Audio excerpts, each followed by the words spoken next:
Assalamu alaikum. Leo bana, ndugu zangu Waislamu, nikawaza, mara nyingi tunajua sadaka ni jambo ambalo linampendeza sana Mwenyezi Mungu, ila tumekuwa wengi tunashindwa kutoa sadaka kwa sababu mtu anasema mimi sina hela, mimi sina hiki, mimi sina kile. Lakini je, umewahi kufikiria kuna vitu ambavyo sisi tunaviona ni vidogo sana au ni vya kawaida, lakini vinamfurahisha sana Mwenyezi Mungu? Sasa leo nikasema niwaletee baadhi ya vitu hivyo ambavyo hata wewe mwenyewe unaweza ukafanya na ukawa unamfurahisha Mwenyezi Mungu. Sasa bwana, kitu cha kwanza, kama tunavyojua, kumpenda mzazi ama kumfurahisha mzazi wako ni jambo ambalo linapendeza sana mbele ya macho ya Mwenyezi Mungu. Na baada ya Mwenyezi Mungu, watu wengi wanasemaga wazazi ndio Mungu wa duniani.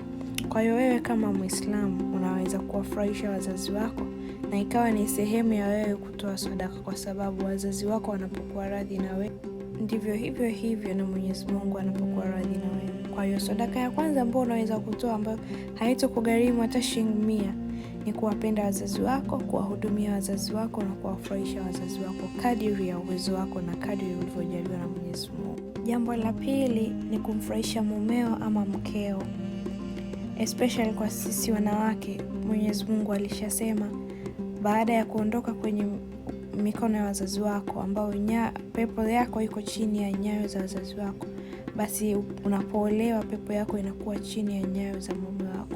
Kwa hiyo ni wakati sahihi wa kumfurahisha mume wako, kuhakikisha familia yako ina furaha, na kwa nyie wanaume kuhakikisha kwamba mnawapenda wake zenu, mnazipenda familia zenu na zina furaha wakati huo.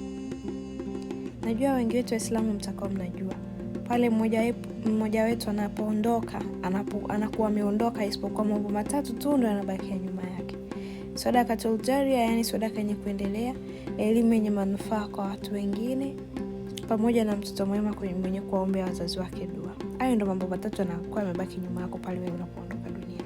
Kwa hiyo sadaka nyingine ambayo ni sadaqatul jariyah, sadaka ambayo itakufaa ukiwa duniani na ukiwa haupo duniani, ni wewe kuwasaidia wenzio, kuwapa maarifa yatakawasaidia. Hapa tunazungumzia sana elimu ya dini, kuwafundisha watu Qur'ani, kama ni fiqh ama tauhid, chochote kinachohusiana na Mwenyezi Mungu. Hata kama wewe huna uwezo ama huna elimu, unaweza ukamlipa mtu mwingine akafundisha watu na ukawa umetoa sadaqatul jariyah kwa kuwafundisha watu elimu ya dini ya Mwenyezi Mungu. Tukitoka hapo kwenye sadaqatul jariyah ya kutoa elimu kwa watu wengine, tunaenda kwenye sadaka ya kumwombea mwenzio dua, especially Muislamu mwenzio. Unapoona mwenzio anapitia magumu, anapopitia matatizo, anapopata changamoto, au tu yani from nowhere, unaweza kumwombea mwenzio dua. Mwenyezi Mungu amfanyie pesa katika mambo yake, amfungulie riziki halali wa riziki tayyiba, amjalie dunia na akhera. Na sio lazima yule mtu ajue kama wewe unamwombea dua. Hiyo inakuwa kati ya nafsi yako wewe na Mwenyezi Mungu. Hiyo pia ni sadaka ambayo inamfurahisha Mwenyezi Mungu, kwa sababu kama wewe unamwombea mwenzio mazuri, hakika hata Allah naye atakujalia wewe mambo mazuri kama vile ambavyo unamwombea mwenzio. Na unapokuwa unamwombea mwenzio mazuri, malaika nao wanakuombea khairi kwa Mwenyezi Mungu. Usiwe mtu wa kufurahia matatizo ya mwenzio, kwa sababu kufurahia matatizo ya mwenzio hakukunufaishi na chochote zaidi ya kukutengenezea roho mbaya. Sadaka nyingine rahisi kabisa ambayo wewe Muislamu unaweza kuitoa bila kutoa shilingi 10 yako ni kuwapenda wanyama. Mnyama anaumwa, umemhudumia, umefanya hiki, umefanya kile.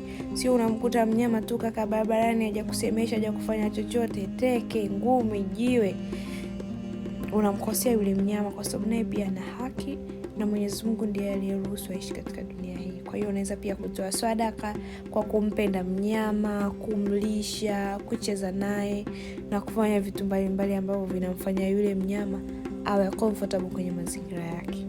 Au basi kama hayo yote yaliyopita yamekushinda, jaribu hata kuwa sehemu ya furaha ya watu wengine au sababu ya furaha kwenye maisha ya watu wengine.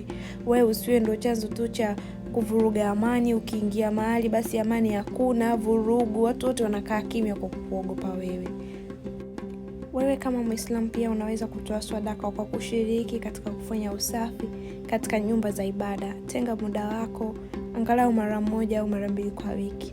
Nenda katika msikiti, fanya usafi, shirikiana na wenzio kuweka safi maeneo ya msikiti. Kila anayekuja kuswali pale, Mwenyezi Mungu anakuandikia wewe thawabu kama njia ya malipo kwa kuacha kazi zako na kwenda kufanya ibada katika nyumba ya tukufu ya Mwenyezi Mungu.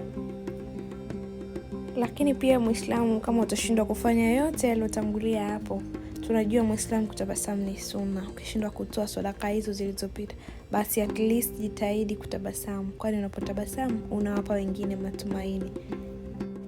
Alhamdulillah, namshukuru Mwenyezi Mungu kwa kuniwezesha kuwafikishia hili.